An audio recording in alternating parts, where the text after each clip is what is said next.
প্রবাসীরা কত কষ্ট করে টাকা পয়সা পাঠায়। ওই যে 120 তলা বিল্ডিং এর কার্নিশে নিচে তাকালে মানুষগুলো পিঁপড়ার মতো মনে হয়, গাড়িগুলোকে পিঁপড়ার মতো মনে হয়। এমন জায়গায় দাঁড়ায় দাঁড়াইয়া বিল্ডিং এর কাজ করে, রডের কাজ করে, সেন্টারিং এর কাজ করে, আছে না নাই? অনেক উঁচু উঁচু ভবনের উপরে দাঁড়িয়ে বিল্ডিং এর কাজ করে, জীবনের ঝুঁকি নিয়ে কাজ করে। মাকে দেখে না, বাবাকে দেখে না, স্ত্রীকে দেখে না, সন্তানকে দেখে না। বছরের পর বছর বিদেশে জীবন কাটাইয়ে দেয়। রক্ত বিক্রি করা, রক্ত পানি করা টাকা দেশে পাঠায়, আর সন্তানের জন্য, স্ত্রীর জন্য, বাবা মায়ের জন্য পাঠায়। ওই প্রবাসীর দুঃখ কেউ বোঝে না। প্রবাসী যে কত কষ্ট করে টাকা পাঠায়, আহারে আপনি যদি ওই জায়গায় থাকতেন তাহলে বুঝতেন কত কষ্ট করে প্রবাসীরা টাকা পাঠায়। এই টাকা দিয়া আপনি যদি নামাজ পড়েন, রোজা রাখেন, দান করেন, মসজিদে দান করেন, মাদ্রাসায় দান করেন, ইতিমের জন্য খরচ করেন, বিধবার জন্য খরচ করেন, আলহামদুলিল্লাহ টাকাটা ভালো কাজে ব্যয় হলো। কিন্তু যদি বিদেশের কষ্টের টাকা দিয়া আপনি যদি সুদে লাগান, আমার মা বোনেরা, আমার ভাইয়েরা, যদি সুদে লাগান, আল্লাহ রাসূল বলেছেন কেউ যদি 1 টাকা সুদ খায়, কয় টাকা? আওয়াজ নাই। 1 টাকা সুদ খায়, তাহলে সে যেন তার মায়ের সাথে 36 বার জিনায় লিপ্ত হলো। কয়বার? 36 বার নিজের আপন মায়ের সাথে জিনা করলো। নাউজুবিল্লাহ মিন যালিক। কত বড় গুনাহ। সূরা আল ইমরানে আল্লাহ রাব্বুল আলামিন বলেন, ইয়া আইয়ুহাল্লাযীনা আমানু লা তা'কুলুর রিবা আদআফান মুদাআফা। হে ঈমানদারগণ, চক্রবৃদ্ধি হারে সুদ খেও না, চক্রবৃদ্ধি হারে সুদ খেও না। আদআফান মুদাআফা ওয়াত্তাকুল্লাহ, আল্লাহকে ভয় করো। কাকে ভয় করবেন? যিনি সুদ খান, যিনি সুদ দেন, সুদে ব্যবসা করেন, সুদে টাকা ধার দেন, আল্লাহ বলছেন আমাকে ভয় করো, কারণ তোমাকে কবরে আসতে হবে। কোথায়? কবরে যেতে হবে। যিনি সুদখোর, আল্লাহ রাসূলের সময়ে একজন মুসলমান ছিল, নামটা ওয়াস্তে মুসলমান। লক্ষ্য করুন, আমি সিরাত থেকে কথা বলছি। আল্লাহ রাসূলের সময় একজন ব্যক্তি ছিল যে মদিনার মধ্যে সুদ খেত গোপনে, কেউ জানত না, নবীজিও জানতেন না। পরবর্তী সময়ে সাহাবায়ে কেরাম তারাও বুঝতে পারেন নাই এই লোকটা ইসলাম গ্রহণ করেছে, নামাজও পড়ত, রোজাও রাখত, মাথায় টুপিও ছিল, দাড়িও ছিল, দিনের বেলায় সকাল বেলায় ফজরের নামাজ পড়ে হাতের মধ্যে তসবিহ দিয়া এরপরে হাঁটতো, মানুষকে দেখাতো আমি খুব ভালো মানুষ, আমি খুব ভালো মানুষ। কিন্তু সে গোপনে সুদে ব্যবসা করত, সুদে মানুষকে টাকা ধার দিত। সুদ যদি মুনাফা না দিতে পারত তাহলে তার উপরে বিভিন্ন রকমের অত্যাচার চালাতো। ওই ব্যক্তি যখন মারা গেল, মারা যাওয়ার পরে তাকে কবরের মধ্যে রাখা হলো। কবরের মধ্যে রাখার পরে 2-3 মিনিট পরে কবরের মাটি তাকে নিক্ষেপ করে, কবর থেকে নিক্ষেপ করে উপরে ফেলাই দেয়। কবরের মাটি তাকে নেয় না, কবরের মাটি তাকে গ্রহণ করে না। তাকে অন্য জায়গায় আবার দাফন করা হলো, মাটি কেটে কবর খনন করে আবার সেখানে দাফন করা হলো। কিছুক্ষণ পর দেখা গেল কবরের মাটি তাকে নিক্ষেপ করেছে উপরের দিকে। লাশ ফেলে কবর গ্রহণ করে না লাশকে। 1 নয় 2 নয় 3 বার এই ঘটনা ঘটল। উপস্থিত যারা ছিলেন সকলে চলে গেলেন আল্লাহ নবীর কাছে, গিয়া বললেন, ইয়া রাসূলুল্লাহ, ইয়া হাবিবাল্লাহ, এই সেই লোক, যেই লোক যাকে 1 বার নয় 2 বার নয় 3 বার আমরা দাফন করেছি, এই 3 বারের বার কবরের মাটি তাকে নেয় না, গ্রহণ করে না। আল্লাহু আকবার, আল্লাহু আকবার। কতটা ভয়াবহ, কতটা শরীর শিহরে ওঠার মতো ঘটনা। নবীজি জিজ্ঞেস করলেন, ও আমার সাহাবীরা, তোমরা কি জানো এই লোকটা কেমন ছিল? সাহাবীরা বলেন, আমরা তো জানি ভালো মানুষ, কিন্তু ঘটনাটা কি? তার স্ত্রীকে ডাকা হলো। কাকে? স্ত্রীকে ডাকা হলো। স্ত্রী তো জানে। স্ত্রীকে ডাকা হলো। নবীজি জিজ্ঞেস করলেন, বলো তো তোমার স্বামী তার কোনো গোপন অপরাধ আছে কিনা? গোপন কোনো অপরাধ আছে কিনা? স্ত্রী ভয়ে ভয়ে বললেন, ইয়া রাসূলুল্লাহ, ইয়া হাবিবাল্লাহ, আমার স্বামীর সব কিছু ভালো ছিল। নামাজ, রোজা, হজ, যাকাত, দান, সাদকা সব কিছু ভালো ছিল, কিন্তু একটা জিনিস ছিল খারাপ। খারাপ বিষয়টা হলো আমার স্বামী গোপনে মানুষকে সুদ দিত। কি দিত?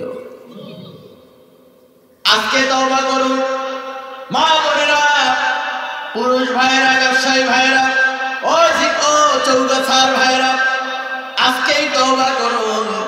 বিশ্বাস করুন, আপনি যদি আজকে সুদ ছেড়ে দেন, সুদ যদি আপনি ছেড়ে দেন, আল্লাহ আপনাকে না খাওয়াইয়া মারবেন। কথা বলেন না কেন? আল্লাহ কি আপনাকে না খাওয়াইয়া মারবেন? সুদ ছেড়ে দিলে আপনি কি মরে যাবেন? সুদ ছেড়ে দিলে আপনি তো মরবেন না, বরং আপনার ক্ষতি হবে না, বরং রব্বুল আলামিন আপনাকে হাজারো রিজিকের সন্ধান খুলে দিবে, রিজিকের রাস্তা খুলে দিবেন আল্লাহ রব্বুল আলামিন। সূরা তালাকের মধ্যে আল্লাহ তাআলা বলেন, ওয়া মান ইয়াত্তাকিল্লাহা ইয়াখরুজু ওয়া মান ইয়াত্তাকিল্লাহা ফাহুয়া ইয়াখরুজু মাখরাজা। রব্বুল আলামিন বলেন, যে ব্যক্তি আল্লাহকে ভয় করে, আল্লাহ রাব্বুল আলামিন ইয়াজআল লাহু মাখরাজা, রিজিকের জন্য তাকে হাজারো পথ খুলে দেন। সুবহানাল্লাহ। আপনি যদি এই পাপাচারটা বন্ধ করে দেন, এই অন্যায়টা বন্ধ করেন, আজকে থেকে সুদ খাবো না, যা হয় হবে, হাজার হাজার টাকা যদি ক্ষতিও হয় তারপর আমি সুদ খাবো না, এই ওয়াদা যদি করতে পারেন, বিশ্বাস করুন আল্লাহ তাআলা আপনাকে মারবেন না, আপনার ক্ষতি হবে না, বরং আপনি আরো লাভবান হবেন, উপকৃত হবেন, দুনিয়ায় সফলতা লাভ করবেন, আর পরকাল বরবাদ হবে না। আমার ভাইরা, আল্লাহ রাসূল সাল্লাল্লাহু আলাইহি ওয়াসাল্লাম মেরাজের রাতে আরেকটু জাহান্নামের আরেকটু পথ অগ্রসর হলেন। কষ্ট হচ্ছে? মেরাজের রাতে আরেকটু পথ অগ্রসর হলেন। বিশ্বনবী দেখলেন ছোট্ট একটা গর্ত দেখা যায়, ছোট একটা গর্ত। ওই গর্ত দিয়ে বিশ্বনবী তাকালেন। বিশ্বনবী তাকায় দেখলেন বিরাট ছোট একটা গর্তের মুখ, আর ওই গর্তের মুখের মধ্যে বিরাট একটা গর্ত, বিরাট একটা মুখ দেখা যায়। ওই মুখের মধ্যে কিছু মানুষ হাবুডুবু খাচ্ছে। ওই গুহার মধ্যে, ছোট্ট গর্তের মধ্যে আল্লাহ রাসূল দেখতে পেলেন কিছু মানুষকে এরকম করে আপনার ছোট্ট পানির পাত্রের মধ্যে করে ফুটান্ত টকবক করতেছে, এরকমের পানীয় কিছু মানুষের মুখের মধ্যে ঢেলে দেওয়া হচ্ছে। তো যুবক ভাইয়েরা লক্ষ্য করুন, ও যুবক ভাইয়েরা লক্ষ্য করুন, আল্লাহ নবী জিজ্ঞেস করলেন, এরা কি খায় আর তাদেরকে কি খাওয়ানো হচ্ছে? হযরত জিবরাইল আমিন বললেন, ইয়া রাসূলুল্লাহ, ইয়া হাবিবাল্লাহ, এই যে পানীয়গুলো দেখতে পাচ্ছেন, এই পানীয়গুলো সাধারণ কোনো পানীয় নয়, এটা কোনো পানি নয়, বরং জাহান্নামের পুষ, জাহান্নামীদের রক্ত, জাহান্নামীদের প্রস্রাব, জাহান্নামীদের পায়খানা আর জাহান্নামীদের বমি, এই পাঁচটা আইটেম একত্রিত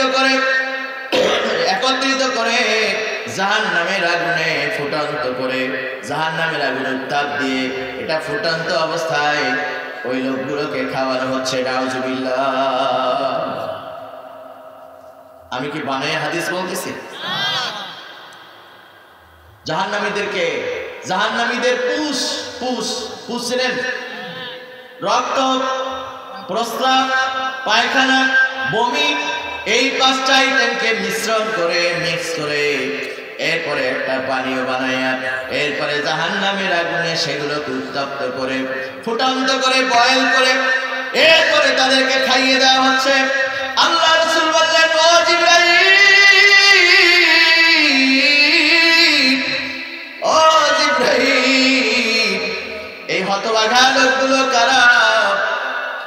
হযরত জিবরাইল আমিন বললেন, ইয়া রাসূলুল্লাহ, ইয়া হাবিবাল্লাহ, এই হতভাগা লোকগুলো হচ্ছে তারা যারা দুনিয়ায় বিভিন্ন ধরনের মাদক সেবন করত। নাউজুবিল্লাহ। কি সেবন করত? মদ, গাঁজা, ইয়াবা, হেরোইন, ফেন্সিডিল, বিভিন্ন ধরনের মাদক তারা গ্রহণ করত। বাবা মায়ের কলিজা আটা ভাইজা তারা খাইত। বাবার পকেট চুরি করত, মায়ের কানের দুল, বোনের গলার চেইন বিক্রি করে দিয়া তারা মাদকের টাকা জোগাড় করার জন্য চেষ্টা করত। তারা ঘরটাকে শান্তিতে রাখতো না। স্ত্রী জিনিসপত্র, স্ত্রীর গহনাগাটি সব বিক্রি করে দিয়া এরপরে তারা ওই গাঁজা, ইয়াবা, ফেন্সিডিল খাওয়ার জন্য তারা পাগলের মতো করত। এই জন্য আল্লাহ রাব্বুল আলামিন তাদেরকে জাহান্নামের মধ্যে শাস্তি দিচ্ছেন। নাউজুবিল্লাহ। বাংলাদেশের দক্ষিণ পশ্চিম অঞ্চল কৃষি এবং শিল্প সমৃদ্ধ অঞ্চল যশোর এবং বাংলাদেশের স্বাধীনতা যুদ্ধে সর্বপ্রথম শত্রুমুক্ত এলাকা যশোর। আলহামদুলিল্লাহ বলেন। আল্লাহ তাআলা যেন যশোরকে শত্রুমুক্ত রাখেন, বলেন আমিন। যশোরের মানুষ যেন শত্রুতা মুক্ত থাকতে পারেন, বলেন আমিন। তারা যেন কখনোই এক আল্লাহর গোলামি ছাড়া তাদের গলায় কখনোই যেন কোনো শৃঙ্খলের দাসত্ব, কোনো দাসত্বের শৃঙ্খল যেন তাদের গলায় না পড়ে। আমাদের গলায় কার শৃঙ্খল লাগানো থাকবে? জোরে আওয়াজ করে বলেন। আমাদের গলায় একমাত্র আল্লাহর দাসত্বের শৃঙ্খল, শিকল আমাদের গলায় থাকবে। আর কারো শৃঙ্খল আমরা গলায় পড়তে রাজি না। আল্লাহ যেন তৌফিক দান করেন। যশোর হচ্ছে এমন একটি এলাকা, বাংলার স্বাধীন শেষ নবাব সিরাজউদ্দৌলা নাম শুনেছেন? নবাব সিরাজউদ্দৌলার পতনের পরে এই উপমহাদেশে খ্রিস্ট ধর্ম প্রচার করার জন্য একদল খ্রিস্টান ধর্মযাজক তারা ইসলামের বিরুদ্ধে অপপ্রচারের পাশাপাশি ইসলামকে ঘায়েল করার জন্য নানা ধরনের বক্তব্য তারা দিয়ে যাচ্ছিলেন। সে আজ থেকে প্রায় 250 বছর আগে কথা। ঠিক তখন ইসলামের পক্ষে কলম ধরার জন্য, ইসলামের পক্ষে বলিষ্ঠ আওয়াজে ইসলামের পক্ষে বক্তব্য দিয়েছেন, লড়াই করেছেন, কলম ধরেছেন, মাহফিল করেছেন, মানুষের কাছে দাঁড়ে দাঁড়িয়ে গিয়েছেন আপনাদের এই যশোরের সন্তান মুন্সি মেহেরুল্লাহ। ঠিক কিনা? মুন্সি মেহেরুল্লাহ, আল্লাহ তাআলা তাকে জান্নাতের সর্বোচ্চ মাকাম দান করুন, বলেন আমিন। এই যশোরে হাজার গুণী মানুষের জন্ম হয়েছে, হাজার সম্ভাবনার এই অঞ্চল যশোর। সব থেকে বড় বিষয় হচ্ছে বাংলাদেশের সীমান্তবর্তী এলাকা, পার্শ্ববর্তী রাষ্ট্র হচ্ছে ভারত। আমাদের এই সীমান্তবর্তী অঞ্চলে আমাদের দেশের স্বাধীনতা সার্বভৌমত্ব রক্ষার জন্য এই যশোরের মানুষ, খেটে খাওয়া মানুষ, আবাল বৃদ্ধা বনিতা সকলে মিলে বাংলাদেশকে পাহারাদারির দায়িত্ব গ্রহণ করেছেন। আলহামদুলিল্লাহ। আমার এই যশোরের চৌগাছা উপজেলার গদাধরপুর প্রবাসী এবং যুব সমাজের উদ্যোগে আয়োজিত বিশাল ওয়াজ মাহফিল, দিনব্যাপী ওয়াজ মাহফিলের আজকে সভাপতির আসন অলঙ্কৃত করেছিলেন। আমি শুনতে পেয়েছি তিনি অসুস্থ হয়ে আবার চলে গিয়েছেন। আল্লাহ তাআলা তাকে শেফায়ে আমিলা কামিলা দান করুন, বলুন আমিন। অবসরপ্রাপ্ত অধ্যক্ষ চৌগাছা কামিল মাদ্রাসা হযরত মাওলানা আব্দুল লতিফ সাহেব। আমার আগে ওলামায়ে কেরামগণ কথা বলেছেন হযরত মাওলানা গিয়াসউদ্দিন সাহেব, হযরত মাওলানা আলী আকবর সাহেব, এবং মাহফিলের পরিচালনায় দায়িত্বে আছেন হযরত মাওলানা আব্দুল শাকুর, হযরত মাওলানা নজরুল ইসলাম সাহেব। আল্লাহ তাআলা তাদের মর্যাদা বৃদ্ধি করুন, সকলে বলুন আমিন।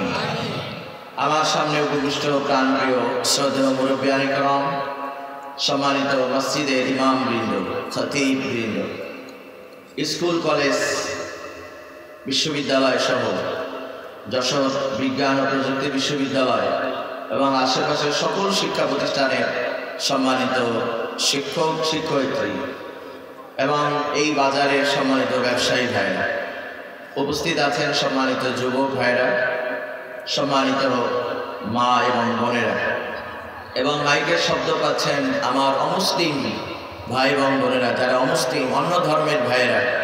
আমি মাহফিলের পক্ষ থেকে আমাদের অন্য ধর্মের ভাইদেরকে আন্তরিক শুভেচ্ছা এবং মোবারকবাদ জানাচ্ছি। আল্লাহ তাআলা যেন তাদেরকে নিরাপত্তার সাথে আমাদের দেশে বসবাস করার সুযোগ করে দেন। সকলে বলুন আমিন। আল্লাহ আমরা যেন তাদের সামনে ইসলামের সৌন্দর্যতা আমরা যেন বয়ান করতে পারি। আল্লাহ যেন আমাদের তৌফিক দান করেন। সকলে বলুন আমিন। মাহফিলের সকল পর্যায়ের শ্রোতামণ্ডলী এবং মাহফিলের আজকের উদ্যোক্তা সকলের উদ্দেশ্যে আমার প্রাণ ঢালা অভিনন্দন এবং সালাম। আসসালামু আলাইকুম ওয়া রাহমাতুল্লাহি ওয়া বারাকাতুহু। আল্লাহ রাব্বুল ইজ্জত ওয়াল জালাল তার শাহী দরবারে আমরা অত্যন্ত বিনয়ের সাথে শুকরিয়া আদায় করছি যে আল্লাহ রাব্বুল আলামিন আমাদেরকে আমাদের ব্যক্তিগত ব্যস্ততা ফেলে রেখে, আমাদের ব্যক্তিগত ব্যস্ততা, এখন তো আমাদের বিছানায় থাকার কথা ছিল, ঠিক কিনা বলেন? বিছানায় না থেকে আল্লাহর সন্তুষ্টির জন্য, কার সন্তুষ্টি? মুখে আসলো আর বলে দিলাম না, একটু অন্তরের সংমিশ্রণ ঘটিয়ে প্রাণ খুলে মন থেকে বলেন তো আমরা এই মাহফিলে কাকে খুশি করার জন্য এসেছি? আল্লাহকে খুশি করার জন্য যারা আমরা এসেছি, অন্তরে অন্তঃস্থল থেকে আমরা আল্লাহর শুকরিয়া আদায় করব। সকলে পড়ুন আলহামদুলিল্লাহ। জোরে আওয়াজ করে বলতে হবে আলহামদুলিল্লাহ। রব্বানা লাকাল হামদ হামদান কাসীরান তাইয়িবান মুবারাকান ফি ইয়া রাব্বি লাকাল হামদু কামা ইয়ানবাগি লিজালালি ওয়াজহিকা ওয়া আযীম সুলতানিকা। আল্লাহ রাব্বুল আলামিনের শুকরিয়া আদায় করলাম। সম্মানিত প্রিয় দিনী ভাই, আমি আর ভূমিকায় কোনো কথা না বাড়িয়ে সরাসরি আমি আলোচনার মধ্যে চলে যেতে চাই। সকলে আমার সাথে গলা ছেড়ে দিয়ে পড়েন আউযু বিল্লাহি মিনাশ শাইতানির রাজীম। বিসমিল্লাহির রাহমানির রাহিম। وقضى ربك ألا تعبدوا إلا إياه وبالوالدين إحسانا إما يبلغن عندك الكبر أحدهما أو كلاهما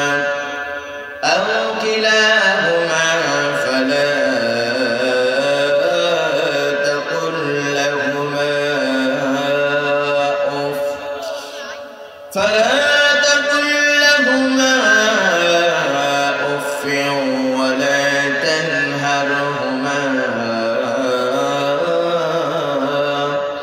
وقل لهما قولا كريما واخفض لهما جناح الذل من الرحمة وقل رب ارحمهما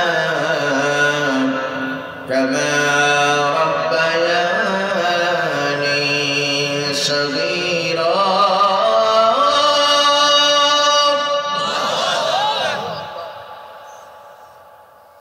আমার প্রিয় ভাইরা, আল্লাহ রাব্বুল আলামিন কোরআন কারীমের সূরা বনী ইসরাঈল, কি সূরা? জোরে আওয়াজ করে বলেন। সূরা বনী ইসরাঈলের 23 নম্বর আয়াতে আল্লাহ তাআলা বলেন অকদা রাব্বুকা। কদা মানে হচ্ছে রায়। কদা মানে কি? রায়। রায় কোথা থেকে আসে? কোর্ট থেকে আসে। রায় কোন জায়গা থেকে আসে? না, এমনি স্বাভাবিক রায় কোন জায়গা থেকে আসে? কোর্ট থেকে আসে। বিচারের রায়, চূড়ান্ত ফয়সালা, এটাকে বলা হয় রায়। আল্লাহ তাআলা বলেন, ও কদা রব্বুক, তোমার রবের পক্ষ থেকে। আমাদের রব কে? ঠিক আছে তো? আমাদের রব হচ্ছেন আল্লাহ। আমাদের হাঁটা চলা, কথা বলা, এই যে আমি কথা বলতেছি, এই কথা বলার শক্তিটা কার থেকে এসেছে? আল্লাহর কাছ থেকে এসেছে। আপনারা যে বসে আছেন, এই বসার শক্তি, এটাও তো একটা শক্তি আছে। অনেকে শুয়ে থাকে, শোয়া থেকে বসতে পারে না, আছে না নাই? এই যে বসার শক্তিটা কে দিয়েছে? আল্লাহ দিয়েছে। আবার আমরা মাহফিল শেষ হলে আমরা বাসায় চলে যাব, এই শক্তিটা কার? আল্লাহ। আমাদের মা বোনেরা কষ্ট করে রান্না বান্না করেন, চুলার পাশে বসে কষ্ট করে তরকারি কুটেন, মাছ কাটেন, রান্না বান্না করেন, এই যে শক্তিটা পান, এই শক্তিটা কার পক্ষ থেকে? আল্লাহ রাব্বুল আলামিনের পক্ষ থেকে। তো আল্লাহ তাআলা হচ্ছেন রব। আল্লাহকে রব। আল্লাহ হচ্ছেন মূল ম্যানেজমেন্ট। এই পৃথিবীর পুরো ম্যানেজমেন্টের দায়িত্বভার কার উপরে? আল্লাহ তাআলা। কখন বৃষ্টি হবে, কখন কুয়াশা পড়বে, কখন শীত পড়বে, কখন গ্রীষ্ম, কখন মেঘের মধ্যে আবার সূর্য উদিত করবেন, কখন হঠাৎ করে আবার গরম, হঠাৎ করে শীত, এই পুরো ব্যবস্থাপনা কে কে কে নিয়ন্ত্রণ করেন? জোরে বলে আল্লাহ।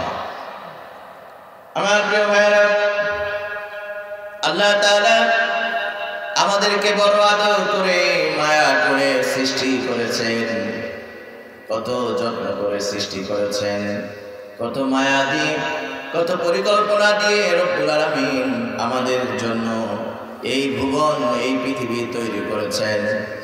আমার ভাইয়েরা, রব্বুল আলামিন এমন রব, তিনি যেই জমিনের উপরে আমরা হাঁটি, এই জমিন আমাদের বহন করে বেড়ায়।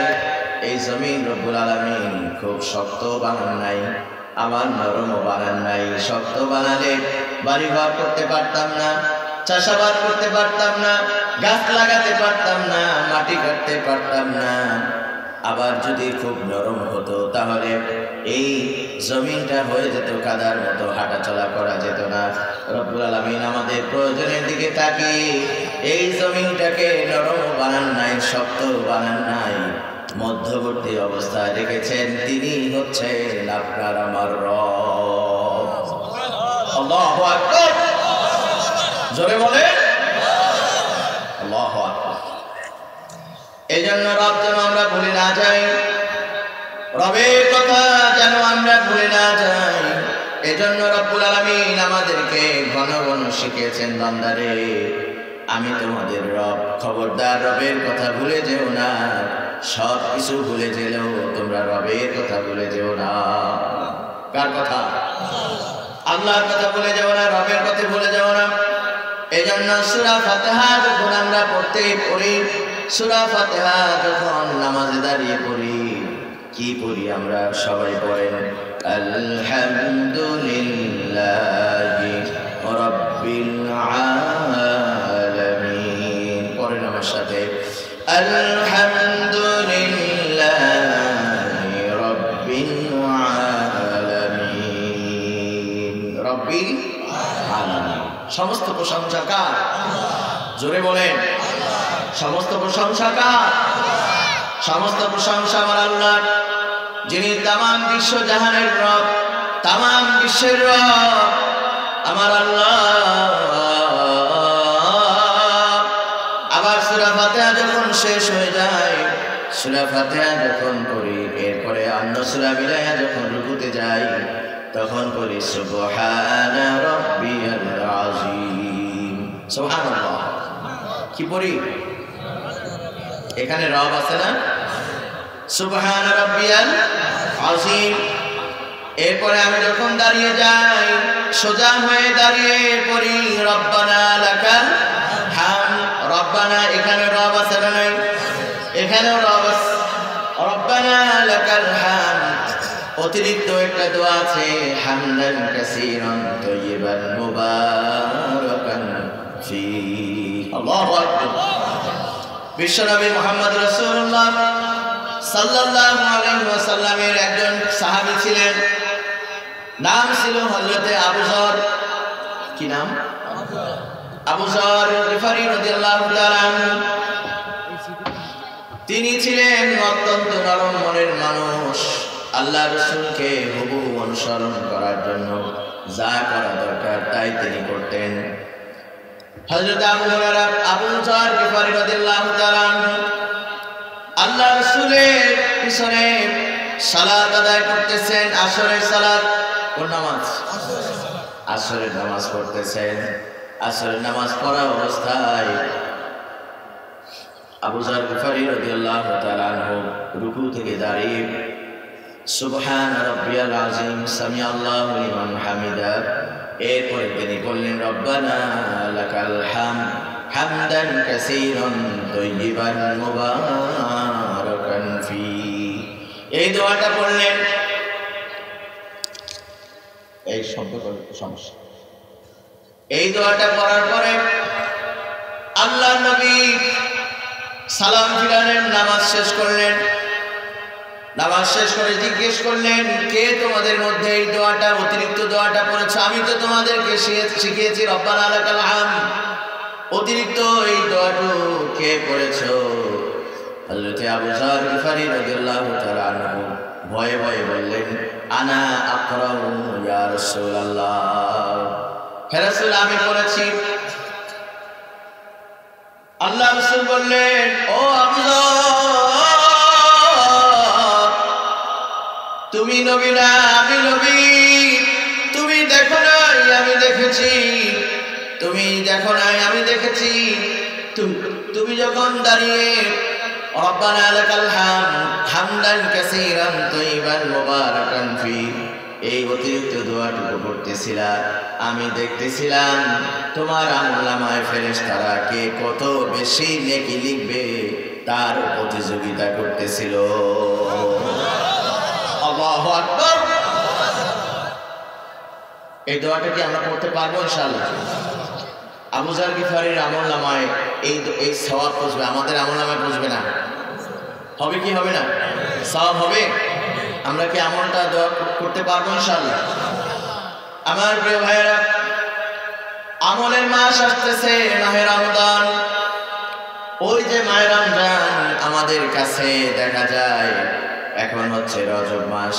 আল্লাহ রাসূল সাল্লাল্লাহু আলাইহি ওয়াসাল্লাম একটা দোয়া শিখিয়েছেন, আমার সাথে পড়েন আল্লাহুম্মা, জোরে আওয়াজ করে আল্লাহুম্মা বারিক লানা ফি রজব ওয়া শাবান ওয়া বাল্লিগনা রমাদান।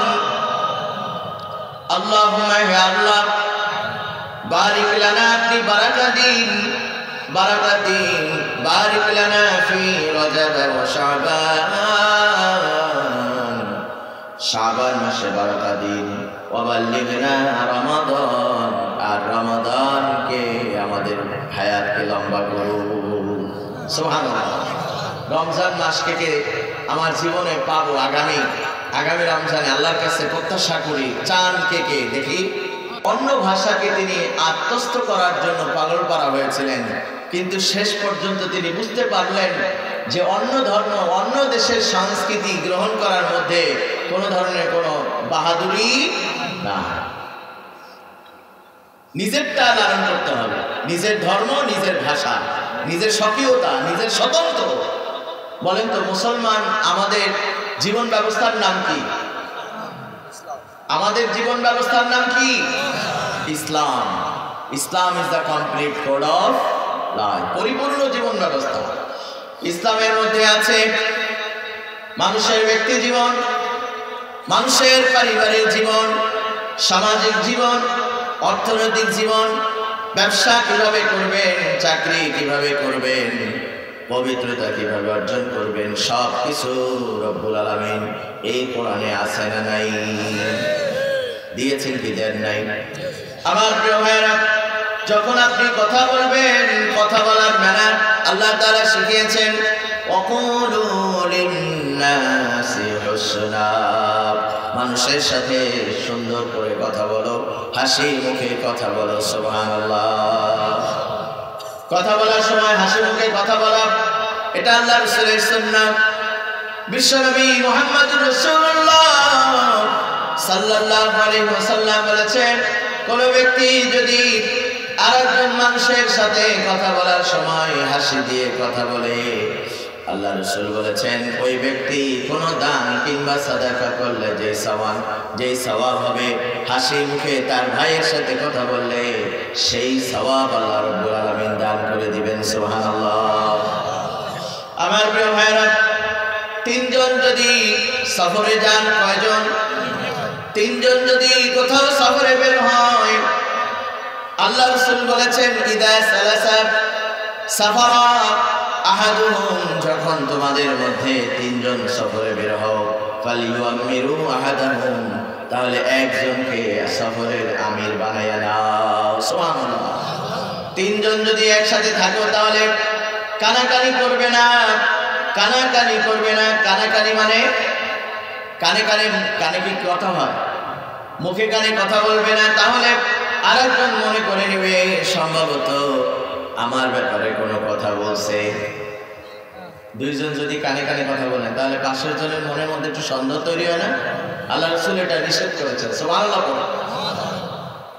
সুবহানাল্লাহ বলতে কি অসুবিধা হয় আপনাদের? না রাগ করছেন?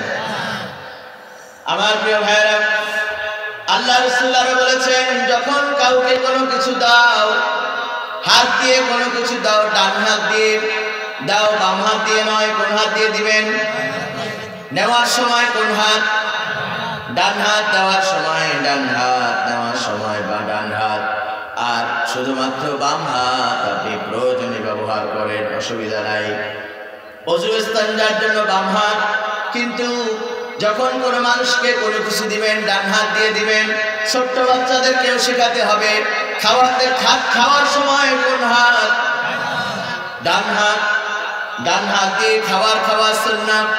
এই যে আদর্শ বিশ্বনবী আমাদেরকে শিখিয়েছেন, শোয়ার সময় আমাদের সুন্নাত শিখিয়েছেন, বিছানাটা ভালো করে ঝেড়ে নাও, বিছানা ভালো করে 3 বার করে বিছানা ঝাড়া সুন্নাত।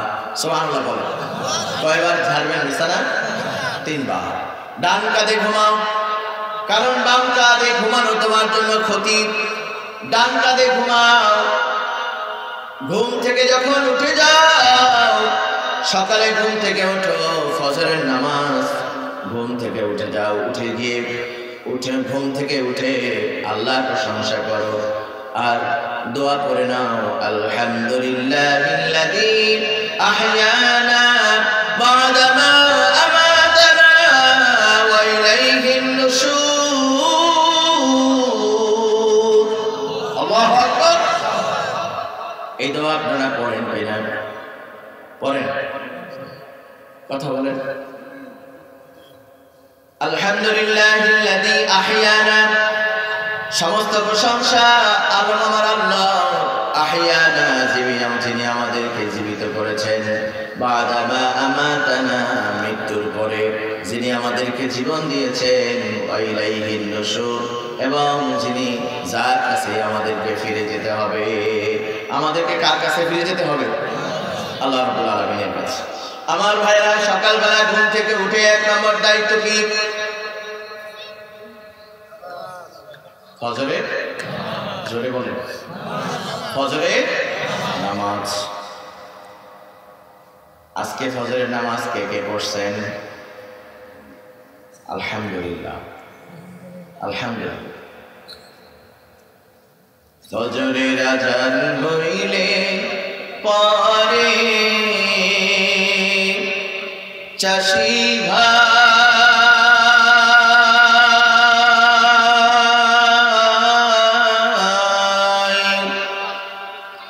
নামাজ পড়বার যাইও, বিহান বেলা ক্ষেতের কামে লাঙল জোয়াল লইও। চাষি ভাই লাঙল জোয়াল লইও, ফজরের আযান হইলে পরে চাষি ভাই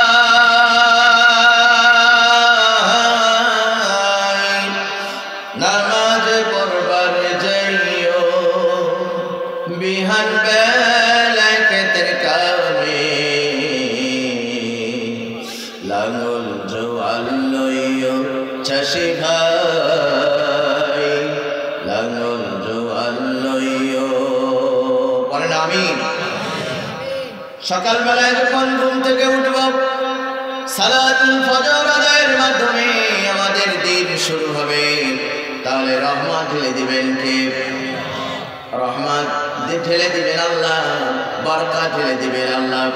জীবনটা শুরু হবে আল্লাহ রাব্বুল আলামিনের বিধান দিয়ে। আল্লাহ রাব্বুল আলামিন তাই বলেছেন, ওয়া ক্বাদা রাব্বুকা আল্লা তা'বুদু ইল্লা ইয়্যা। ও আমার বান্দা, একমাত্র হুকুম মানবে আমার, আইন মানবে আমার, বিধান মানবে আমার। আল্লাহ রাব্বুল আলামিন কোরআন কারীমে বলেন, আল্লাযী খালাকাল মাউতা ওয়াল হায়াতা লিয়াবলুয়াকুম আইয়ুকুম আহসানু আমালা। আল্লাহু আকবার। সূরা মুলক প্রথম আয়াত। আল্লাহ রাব্বুল আলামিন বলেন, আল্লাযী খালাকাল মাউত, আমি মৃত্যু সৃষ্টি করেছি, মৃত্যু সৃষ্টি করেছি। আমার ভাইরা, মৃত্যু এই যে বাবা, বাবা প্লিজ। আল্লাহ তাআলা মৃত্যু সৃষ্টি করেছেন আগে। আমরা সকলেই মৃত অবস্থায় ছিলাম, কেউ জীবিত ছিলাম না। আমার ভাইরা বলেন তো দেখি, আজ থেকে 100 বছর আগে আমাদের অস্তিত্ব ছিল? কথা বলেন। অস্তিত্ব ছিল না। আল্লাহ রাব্বুল আলামিন আমাদেরকে অস্তিত্ব দিয়েছেন।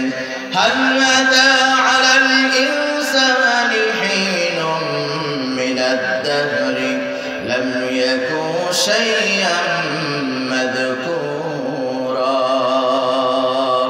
মানুষের জীবনে এমন কি সময় ছিল না, উল্লেখযোগ্য সময়, উল্লেখযোগ্য বস্তু হিসাবে আমরা ছিলাম না।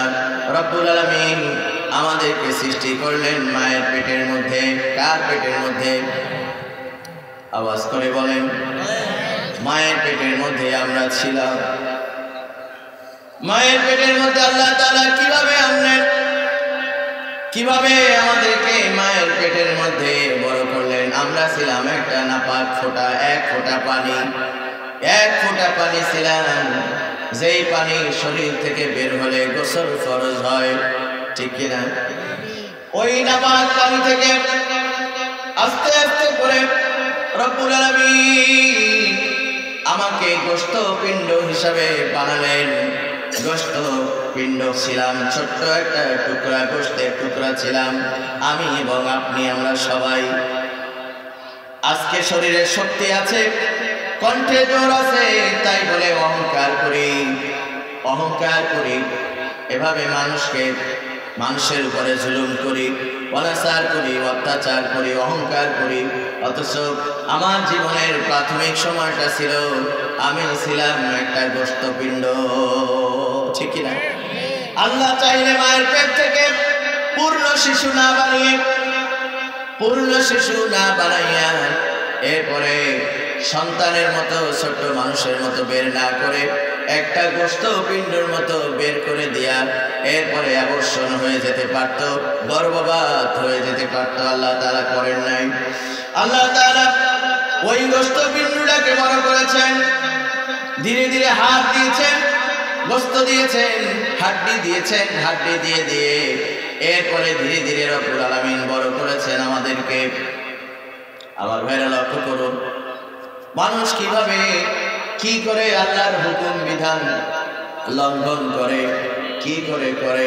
অথচ আল্লাহ রাব্বুল আলামিন ওই মায়ের পেটের মধ্যে আমাদেরকে খাদ্য দিয়েছেন। মা যা খায়, মা যাই খাবারগুলো খেতেন, ওই খাবারের মধ্য থেকে যে রক্তগুলো আসতো, ওই রক্তগুলো মুখের মধ্যে না দিয়া রব্বুল আলামিন নাভির মধ্যে দিয়ে আল্লাহ তাআলা আমাদেরকে বাঁচিয়ে দিয়েছেন। সুবহানাল্লাহ। এই মা কি আপনাদের অসুবিধা হচ্ছে? দুই একজন একটু ওঠা বসা করতেছেন, অজু ইস্তেঞ্জায় যাচ্ছেন, তাই তো? আমার ভাইয়েরা লক্ষ্য করুন, আল্লাহকে একটু স্মরণ করুন। আল্লাহ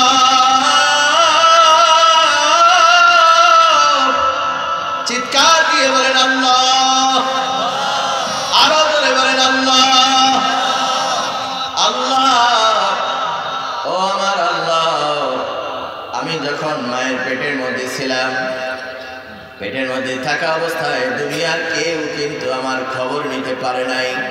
এক নয়, দুই নয়, তিনটা পর্দার মধ্যে আল্লাহ রাব্বুল আলামিন আমাদেরকে রেখেছেন। কয়টা পর্দার মধ্যে? তিনটা পর্দার মধ্যে আল্লাহ রেখেছেন।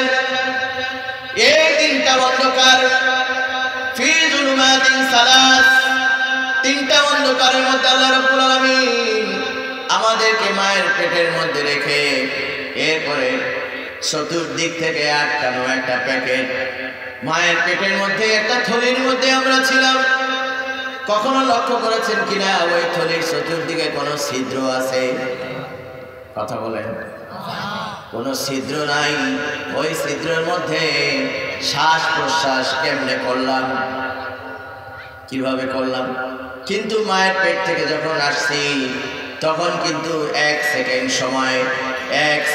সময় শ্বাস প্রশ্বাস ছাড়া থাকার কোনো সুযোগ এখন নাই। আল্লাহ রাব্বুল আলামিন বলেন, আল্লাযী খালাকাল মাউতা ওয়াল হায়াতা লিয়াবলুয়াকুম আইয়ুকুম আহসানু আমালা। আমি দেখতে চাই তোমাদের মধ্যে কার আমল সুন্দর, কে সুন্দর আমল করতে পারো, কার আমল কত সুন্দর। আমি আল্লাহ রাব্বুল আলামিন তাই দেখতে চাই। আমি শুধু তোমাকে সৃষ্টি করি নাই, আমি তারপরে আল্লাযী খালাকাকা ফাসাওয়া, আমি আল্লাহ তাআলা সুন্দর আকৃতি দিয়ে তোমাকে আমি আল্লাহ সৃষ্টি করেছি। সুবহানাল্লাহ, সুন্দর আকৃতি দান করেছি। সুবহানাল্লাহ। আমার ভাইরা, এই যে দেখেন আমার চেহারার দিকে একটু তাকান। আপনাদের প্রত্যেকের চেহারা, এই যে চোখের দুই চোখের পাশে আছে নাক, আছে মুখ, এই যে সেটিং, এত সুন্দর করে যে সেটিং করেছেন, কত চমৎকার করে সেটিং করেছেন, কে করেছেন? এখন এই যে আমরা খাবার খাই, একটু আগে আমি খাবার খেয়েছি আলহামদুলিল্লাহ। যে খাবারটা আমি খাই আপনারা খান, খাওয়ার সময় খাবারটা যদি একটু বাসি হয়, খাবারটা যদি একটু গন্ধ হয় বা বাসি হয়, তাহলে এই খাবারটা গ্রহণ করার সময় নাক সাথে সাথে বলে দেয় খবরদার এটা খাওয়া যাবে না। এখন নাকটা যদি পিছনে হতো তাহলে কেমন হতো? খাবারটা নিয়ে পিছনে হাত দিয়ে নিয়ে যাওয়া লাগতো, বলতেন, জিজ্ঞেস করতেন যে এই খাবারটা দেখো তো কেমন হয়েছে, ভালো কিনা। সমস্যা ছিল কি ছিল না? ছিল। আমার ভাইরা, এই যে হাতের তালু, এই হাতের তালুর চামড়া আর পিছনের চামড়া, দুই রকমের চামড়া, কিন্তু এই দুই চামড়া কিন্তু এক রকমের নয়। হাতের তালুর চামড়া আর পিঠের চামড়া যদি এক রকমের হতো, কোনো কিছু ধরতে পারতেন না, কাজকর্ম করতে পারতেন না, ক্ষেত খামারে যেতে পারতেন না, শক্ত কিছু ধরতে পারতেন না। হাতের দুই রকমের চামড়া, পিঠের চামড়া একরকম, সামনের চামড়া একরকম। বলেন তো দেখি কোন শুনি কোন কারিগর বানিয়েছে? কারিগর কে? আল্লাহ। এজন্য আল্লাহ তাআলা বলেন, আমি সেই আল্লাহ যে আল্লাহ তোমাদেরকে সুন্দর আকৃতি দিয়ে সৃষ্টি করেছি। শুধু তাই নয়, রব্বুল্লাযী আ'তা কুল্লা শাইইন খালকাহু সুম্মা হাদা। আল্লাহু আকবার। শুধু আমি সৃষ্টি করেছি তা নয়, আ'তা। ভাই, মাইকের এত আওয়াজ যদি আপ ডাউন হয় তাহলে তো কথা বলা যাবে না। একটা সাউন্ড রাখুন, একটা। আমার ভাইরা, আল্লাহ তাআলা আমাদের মাহফিলকে যেন কবুল করেন, বলেন আমিন। আল্লাহ তাআলা বলেন, আল্লাযী আ'তা কুল্লা শাইইন খালকাহু সুম্মা হাদা। আমি হচ্ছি সেই রব, আমি হচ্ছি সেই রব, সব কিছু আমি দেওয়ার পরে তোমাদেরকে আমি একটা হেদায়েত দিয়েছি। কোন হেদায়েত? কোরআন। বলেন তো কোন হেদায়েত? কোরআন আমি দিয়েছি। এই কোরআন বিশ্বনবী মুহাম্মদুর রাসূলুল্লাহ সাল্লাল্লাহু আলাইহি ওয়াসাল্লামের উপরে নাযিল হয়েছে, অবিকৃত অক্ষত অবস্থায় আমাদের মাঝে রয়েছে আলহামদুলিল্লাহ। আমার ভাইয়ের জন্য কোরআনকে আমাদেরকে বুকে ধারণ করতে হবে, কোরআনকে মেনে চলতে হবে, কোরআনকে অনুসরণ করতে হবে, কোরআনকে আমাদের জন্য অধ্যয়ন করতে হবে। আল্লাহ তাআলা রবের ব্যাখ্যা দিয়ে রব্বুল আলামিন এরপরে কোরআন কারীমে বলেন, ওয়া মা মিন দাব্বাতিন ফিল আরদি ইল্লা আলাল্লাহি রিজকুহা। আল্লাহু আকবার, আল্লাহু আকবার। ওয়া মা মিন দাব্বা,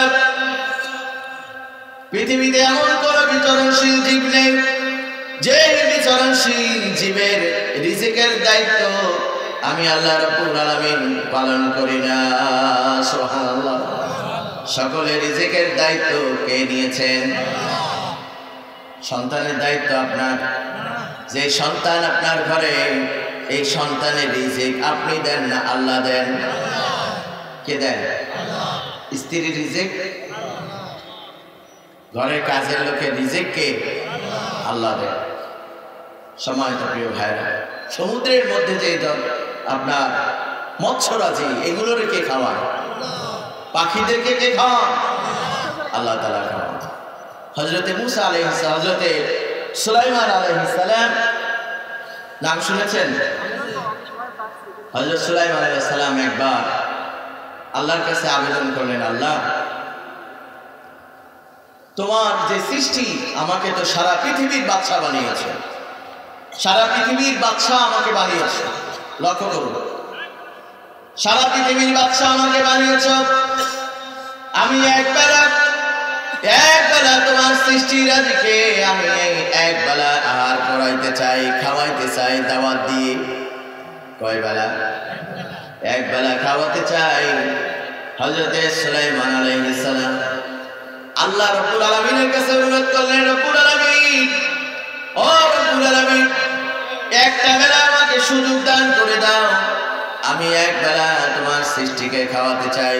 আল্লাহ রাব্বুল আলামিন বললেন, মনজুর, ওকে। দীর্ঘ সময় মিলে তাফসীরে মাযহারের মধ্যে আসছে, 1 নয় 2 নয় প্রায় 6 মাস পর্যন্ত রান্না বান্নার আয়োজন, বিশাল রান্না বান্নার আয়োজন,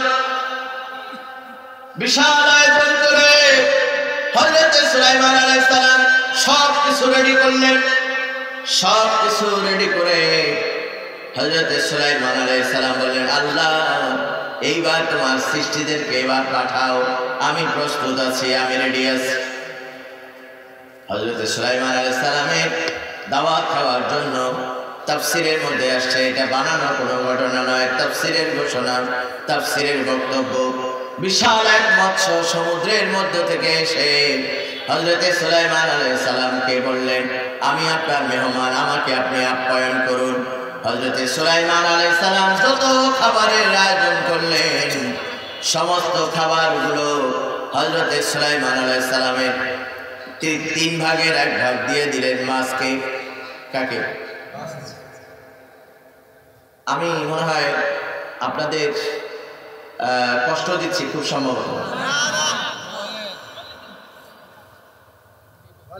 এই যে উঠাউঠিটা আমার কাছে মনে হয় যে আপনারা হয়তো আমার কথায় কষ্ট পাচ্ছেন, এরকম কিছু।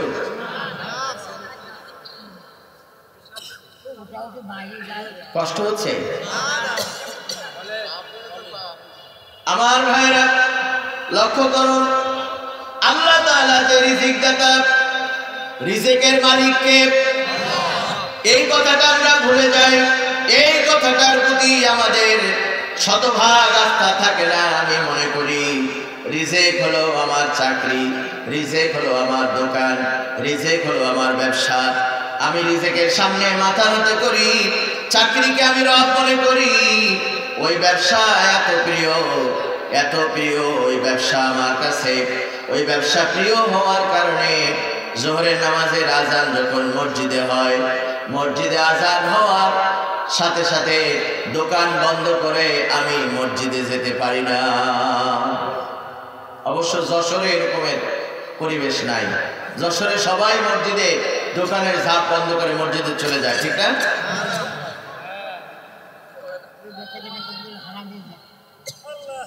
আপনি যদি দোকান বন্ধ করতে না পারেন, আজকেও রাস্তা এলাকায় অনেক ব্যবসায়ী ভাইরা আছেন যারা মসজিদে এই মাহফিলে আসতে পারেন নাই। আমার ভাইরা মাহফিলে না আসেন, যদি মাহফিলের কথাগুলো শোনেন তাহলে ভালো করে লক্ষ্য করুন। যখন আযান হয়ে যাবে, মসজিদে যখন আযান হয়ে যাবে, আযান শোনার সাথে সাথে দোকানের ঝাঁপ বন্ধ করে দিয়ে মসজিদে আপনাকে আসতে হবে। হুকুমটা কার? জোরে আওয়াজ করে বলেন, হুকুমটা কার? ওজনে কম দেওয়া যাবে না, বিধানটা কার? আল্লাহ রাব্বুল আলামিনের। ওজনে কম দেওয়া যাবে না, খাদ্যে ভেজাল যাবে না। ওজনে কম দেওয়া যাবে না, খাবারে ভেজাল দেওয়া যাবে না। ওজনে কম দিতে গিয়ে একটা জাতি ছিল, যেই জাতিকে রাব্বুল আলামিন জমিন থেকে ধ্বংস করে দিয়েছেন, গজব দিয়ে ধ্বংস করে দিয়েছেন। আমার ভাইরা, ওরা বড় কোনো অপরাধ করতো না। হযরতে শুআয়ব আলাইহিস সালামের জাতির লোক, হযরতে শুআয়ব আলাইহিস সালামের জাতির লোকেরা ওজনে কম দিত। এই জন্য হযরতে জিবরাইল আমিন আসলেন, বললেন ইয়া রাসূলুল্লাহ, হে আল্লাহর রাসূল। হযরতে শুআয়ব আলাইহিস সালামকে বললেন, ও আল্লাহর নবী, আল্লাহর পক্ষ থেকে ফয়সালা হয়েছে, এই জমিনকে উল্টায় দাও। উল্টায় দেওয়ার ব্যাপারে ফয়সালা হয়েছে। শুআয়ব আলাইহিস সালাম জিজ্ঞেস করলেন, ও জিবরাইল, কারণ কি? আমার কওমকে কেন ধ্বংস করে দিবা? ভালো করে লক্ষ্য করুন, কেন আমার কওমকে ধ্বংস করে দিবা? জিবরাইল আমিন বললেন, ও আল্লাহর নবী, আপনার কওম একটা মারাত্মক অপরাধে লিপ্ত। সেটা হচ্ছে তারা ওজনে কম দেয়। কিসে কম দেয়? ওজনে কম দেয়। এই জন্য জিবরাইল আমিন, হযরতে জিবরাইল আমিন শুআয়ব আলাইহিস সালামকে দূরে সরাইয়া দিয়া, পার্শ্ববর্তী জায়গায় সরাইয়া দিয়া পুরা কওমটাকে উল্টাইয়া দিলেন। নাউজুবিল্লাহ।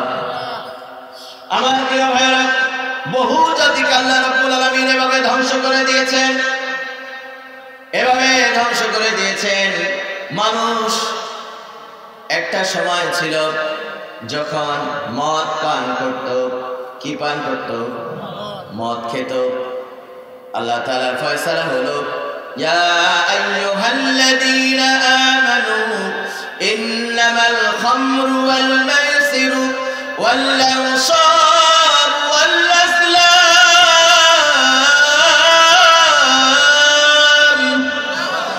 রিজসুম মিন আমালিশ শাইতান ফাজতানিবুহু লাআল্লাকুম তুফলিহুন।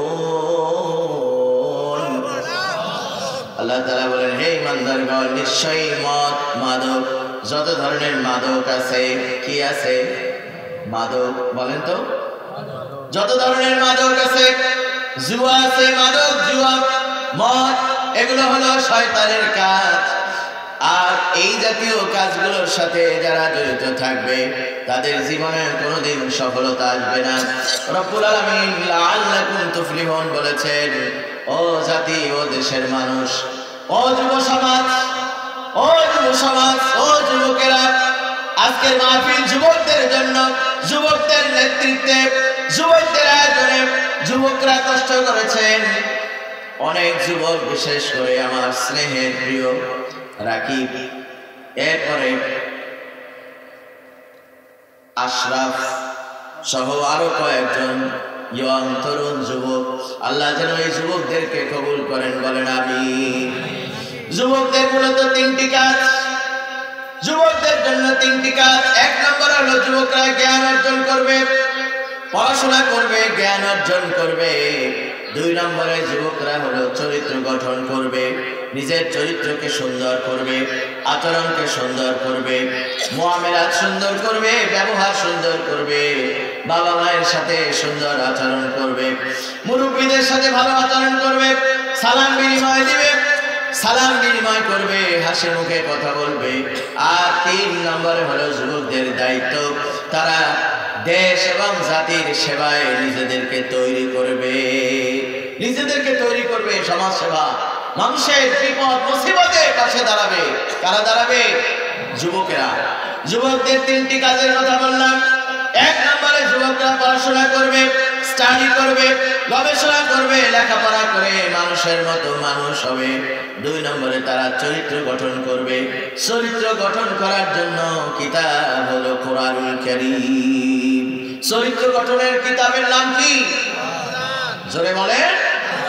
কোরআন, হাদিস, জামাতে নামাজ, দিনের দাওয়াতি কাজ। দিনের দাওয়াতি কাজ, ভালো মানুষের সাথে মেশা, খারাপ মানুষের সাথে মেশা যাবে না। ও যুবক ভাইরা, ও যুবক ভাইরা, ভালো বন্ধু বাছাই করো। বন্ধু যদি ভালো হয় তুমিও ভালো হতে পারবে, আর যদি খারাপ বন্ধুর পাল্লায় তুমি পড়ে যাও, খারাপ বন্ধুর পাল্লায় যদি তুমি পড়ে যাও, বিশ্বাস করো তোমাকে এই বন্ধু প্রথমে সিগারেট ধরাবে, স্কুলের মাঠে নিয়ে যাবে, স্কুলের পিছনে নিয়ে যাবে, পিছনে নিয়ে বলবে দোস্ত দোস্ত দোস্ত খা না একটা, আজকে আজকে খা। আরে না না, খাওয়া যাবে না। আরে আজকে একদিন খাইলে কিছু হয় না, একদিন খাইলে কিছু হয় না। পরের দিন দোস্তরে কান্দে ধরে হাত দিয়ে বলে দোস্ত কালকে না খাইছিলি, আজকে আর একটা খা। কথা বল নাকি? আজকে আর একটা খা। জোর করে খাওয়াইলো। তৃতীয় দিন যেই দোস্তরে জোর করে সিগারেট খাওয়াইছে, ওই দোস্ত আইসা বলতেছে দোস্ত আছে নাকি একটা? ঠিক কিনা বলেন? খারাপ বন্ধু, খারাপ বন্ধুদের পাল্লায় পড়লে জীবন বরবাদ হয়ে যাবে, শেষ হয়ে যাবে, জীবনটা শেষ হয়ে যাবে।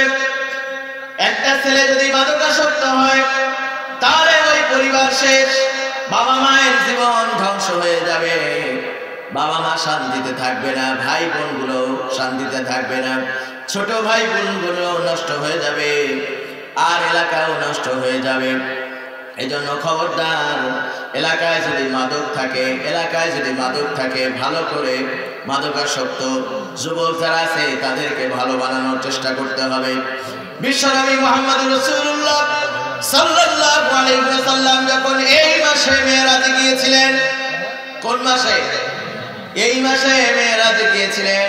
ও যুবক ভাইরা, ও যুবক ভাইরা, ও আমার কলিজার টুকরা যুবক, ভালো করে লক্ষ্য করে শোনো।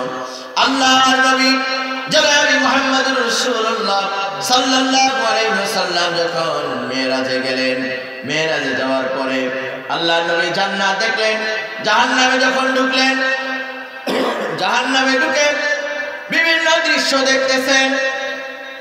একটা দৃশ্য ছিল এমন যে কিছু কিছু মানুষ যাদের ঠোঁট গুলো ছিল এত মোটা, উটের ঠোঁটের মতো। উটের ঠোঁট কি চিকন না মোটা? জোরে বলেন। উটের ঠোঁটের মতো বিশাল ঠোঁট, আর বিশাল পেটের মধ্যে বিরাট পেট। এই পেটের মধ্যে সাপ, বিচ্ছু, কীট পতঙ্গ, বিষাক্ত পোকামাকড় গুলো মানুষের পেটের মধ্যে কামড়াচ্ছে, আর লোকটা চিৎকার চেঁচামেচি করতেছে। আল্লাহর নবী মুহাম্মদুর রাসূলুল্লাহ করছে। হযরত জিবরাইল আমিন বললেন, ইয়া রাসূলুল্লাহ, ইয়া হাবিবাল্লাহ, এই মানুষগুলো হলো সেই মানুষ যেই মানুষগুলো দুনিয়ার সুদ খেত। নাউযুবিল্লাহ। কি খেত? সুদ খেত। কি খেত? সুদ তো জায়েজ। কি বলেন? হ্যাঁ, সুদ জায়েজ। সুদ কি? এই যে আপনারা যে আমার সাথে মনে একমত না, সুদ কি? যারা জবাব দিলেন না তারা কি হালাল মনে করে খাচ্ছেন? সুদ কি? হারাম।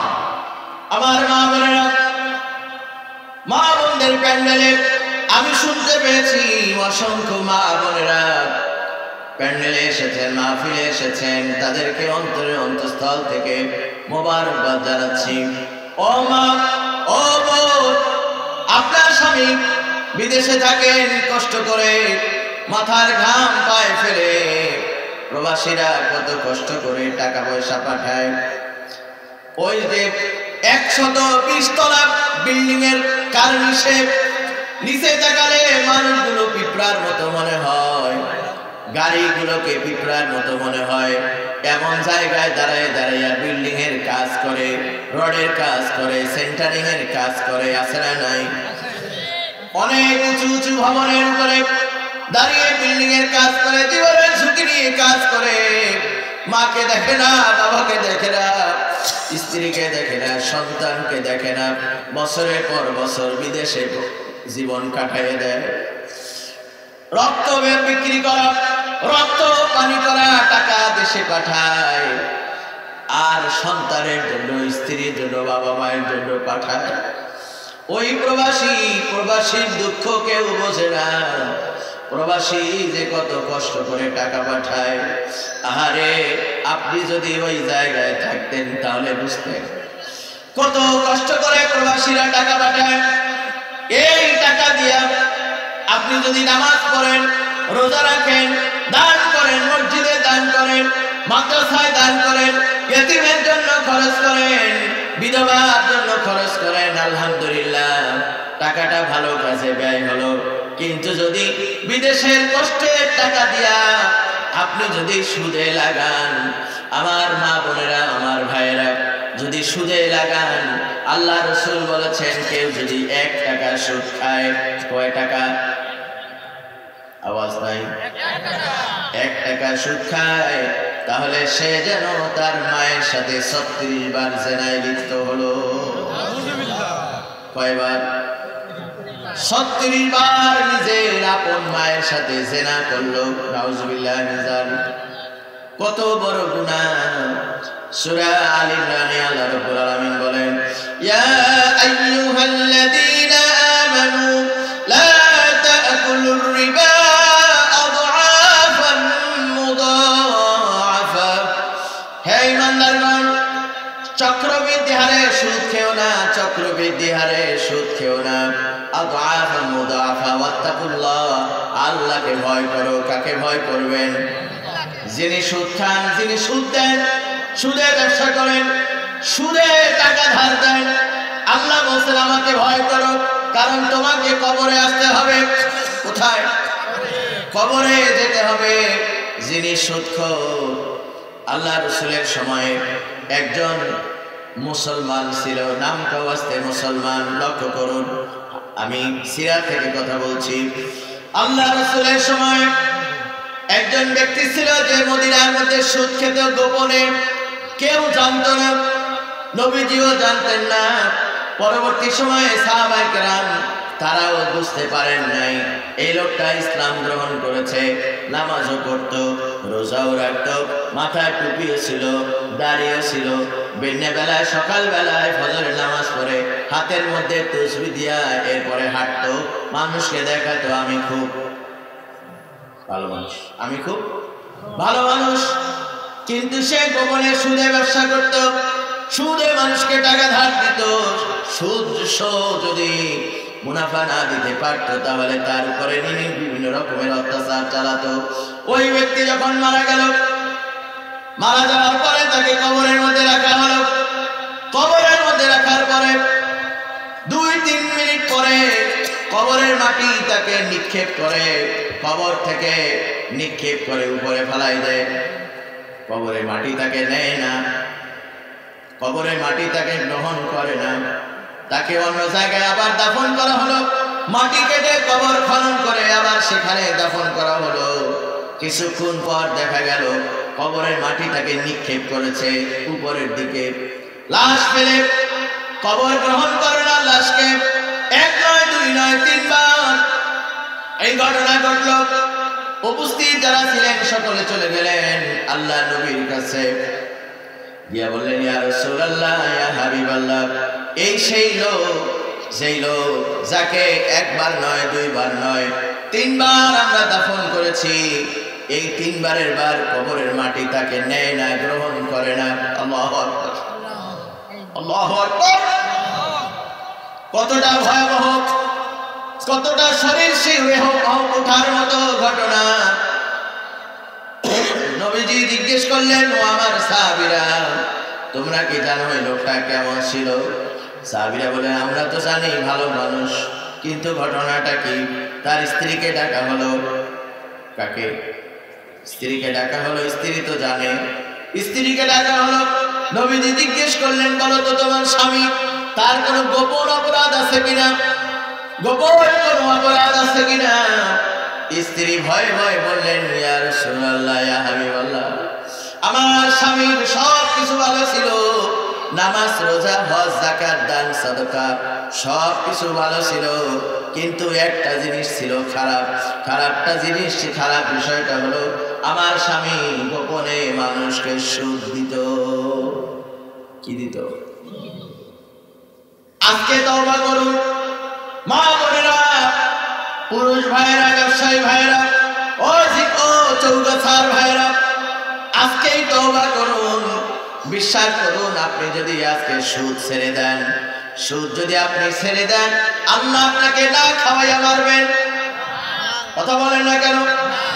আল্লাহকে আপনাকে না খাওয়াইয়া মারবেন। সুদ ছেড়ে দিলে আপনি কি মরে যাবেন? সুদ ছেড়ে দিলে আপনি তো মরবেন না, বরং আপনার ক্ষতি হবে না, বরং রব্বুল আলামিন আপনাকে হাজারো রিজিকের সন্ধান খুলে দিবে, রিজিকের রাস্তা খুলে দিবেন আল্লাহ রব্বুল আলামিন। সূরা তালাকের মধ্যে আল্লাহ তাআলা বলেন, ওয়া মান ইয়াত্তাকিল্লাহা ইয়াখরুজু ওয়া মান ইয়াত্তাকিল্লাহা ফাহুয়া ইয়াখরুজু মাখরাজা। রব্বুল আলামিন বলেন, যে ব্যক্তি আল্লাহকে ভয় করে, আল্লাহ রাব্বুল আলামিন ইয়াজআল লাহু মাখরাজা, রিজিকের জন্য তাকে হাজারো পথ খুলে দেন। সুবহানাল্লাহ। আপনি যদি এই পাপাচারটা বন্ধ করে দেন, এই অন্যায়টা বন্ধ করেন, আজকে থেকে সুদ খাবো না, যা হয় হবে, হাজার টাকা যদি ক্ষতিও হয় তারপর আমি সুদ খাবো না, এই ওয়াদা যদি করতে পারেন, বিশ্বাস করুন আল্লাহ তাআলা আপনাকে মারবেন না, আপনার ক্ষতি হবে না, বরং আপনি আরো লাভবান হবেন, উপকৃত হবেন, দুনিয়ায় সফলতা লাভ করবেন, আর পরকাল বরবাদ হবে না। আমার ভাইরা, আল্লাহর রাসূল সাল্লাল্লাহু আলাইহি ওয়াসাল্লাম মেরাজের রাতে আরেকটু জাহান্নামের আরেকটু পথ অগ্রসর হলেন। কষ্ট হচ্ছে? মেরাজের রাতে আরেকটু পথ অগ্রসর হলেন। বিশ্বনবী দেখলেন ছোট্ট একটা গর্ত দেখা যায়, ছোট একটা গর্ত। ওই গর্ত দিয়ে বিশ্বনবী তাকালেন। বিশ্বনবী তাকায় দেখলেন বিরাট ছোট একটা গর্তের মুখ, আর ওই গর্তের মুখের মধ্যে বিরাট একটা গর্ত, বিরাট একটা মুখ দেখা যায়। ওই মুখের মধ্যে কিছু মানুষ হাবুডুবু খাচ্ছে। ওই গুহার মধ্যে, ছোট্ট গর্তের মধ্যে আল্লাহ রাসূল দেখতে পেলেন কিছু মানুষকে এরকম করে আপনার ছোট্ট পানির পাত্রের মধ্যে করে ফুটান্ত টকবক করতেছে, এরকমের পানীয় কিছু মানুষের মুখের মধ্যে ঢেলে দেওয়া হচ্ছে। তো যুবক ভাইয়েরা লক্ষ্য করুন, ও যুবক ভাইয়েরা লক্ষ্য করুন, আল্লাহ নবী জিজ্ঞেস করলেন এরা কি খায় আর তাদেরকে কি খাওয়ানো হচ্ছে? হযরত জিবরাইল আমিন বললেন, ইয়া রাসূলুল্লাহ, ইয়া হাবিবাল্লাহ, এই যে পানীয়গুলো দেখতে পাচ্ছেন, এই পানীয়গুলো সাধারণ কোনো পানীয় নয়, এটা কোনো পানি নয়, বরং জাহান্নামের পুষ, জাহান্নামীদের রক্ত, জাহান্নামীদের প্রস্রাব, জাহান্নামীদের পায়খানা আর জাহান্নামীদের বমি, এই পাঁচটা আইটেম একত্রিত করে জাহান্নামের আগুনে ফুটন্ত করে, জাহান্নামের আগুনে তাপ দিয়ে এটা ফুটন্ত অবস্থায় ওই লোকগুলোকে খাওয়ানো হচ্ছে। নাউজুবিল্লাহ। আমি কি বানায় হাদিস বলতেছি? জাহান্নামীদেরকে, জাহান্নামীদের পুষ ছিলেন, রক্ত, প্রস্রাব, পায়খানা, বমি, এই পাঁচটা আইটেমকে মিশ্রণ করে, মিক্স করে এরপরে একটা পানীয় বানাইয়া এরপরে জাহান্নামের আগুনে সেগুলোকে উত্তপ্ত করে, ফুটন্ত করে, বয়েল করে এরপরে তাদেরকে খাইয়ে দেওয়া হচ্ছে। আল্লাহ রাসূল বললেন, ও জিবরাইল, ও জিবরাইল, এই হতভাগা লোকগুলো কারা? হযরত জিবরাইল আমিন বললেন, ইয়া রাসূলুল্লাহ, ইয়া হাবিবাল্লাহ, এই হতভাগা লোকগুলো হচ্ছে তারা যারা দুনিয়ায় বিভিন্ন ধরনের মাদক সেবন করত। নাউজুবিল্লাহ। কি সেবন করত? মদ, গাঁজা, ইয়াবা, হেরোইন, ফেন্সিডিল, বিভিন্ন ধরনের মাদক তারা গ্রহণ করত, বাবা মায়ের কলিজাটা ভাইজা তারা খাইতো, বাবার পকেট চুরি করত, মায়ের কানের দুল, বোনের গলার চেইন বিক্রি করে দিয়া তারা মাদকের টাকা জোগাড় করার জন্য চেষ্টা করত। তারা ঘরটাকে শান্তিতে রাখতো না। স্ত্রী জিনিসপত্র, স্ত্রীর গহনাগাটি সব বিক্রি করে দিয়া এরপরে তারা ওই গাঁজা, ইয়াবা, ফেন্সিডিল খাওয়ার জন্য তারা পাগলের মতো করত। এই জন্য আল্লাহ রাব্বুল আলামিন তাদেরকে জাহান্নামের মধ্যে শাস্তি দিচ্ছেন। নাউজুবিল্লাহ। আমার ভাই, আল্লাহ রাসূল সাল্লাল্লাহু আলাইহি ওয়াসাল্লাম আরেকটু অগ্রসর হলেন এই মেরাজের রাতে। আরেকটু অগ্রসর হয়ে দেখলেন এক শ্রেণীর লোক যাদের সামনে দুই রকমের গোশত দেখা যায়। কয় রকমের গোশত? একটা গোশত হচ্ছে ফ্রেশ, তাজা গোশত, এইমাত্র মনে হয় গোশত নিয়ে আসা হয়েছে। আর এক প্রকার গোশত হলো, আল্লাহ রাসূল দেখতে পেলেন গোশতটার মধ্যে গন্ধ, দুর্গন্ধ আসতেছে, পোকা ভরে গেছে, পোকায় ধরে ফেলেছে, এমন একটা নষ্ট দুর্গন্ধ, বাসি, একেবারেই খারাপ, যেটার মধ্যে পোকা ধরে গেছে। এরকমের গোশত কি আপনি খাবেন?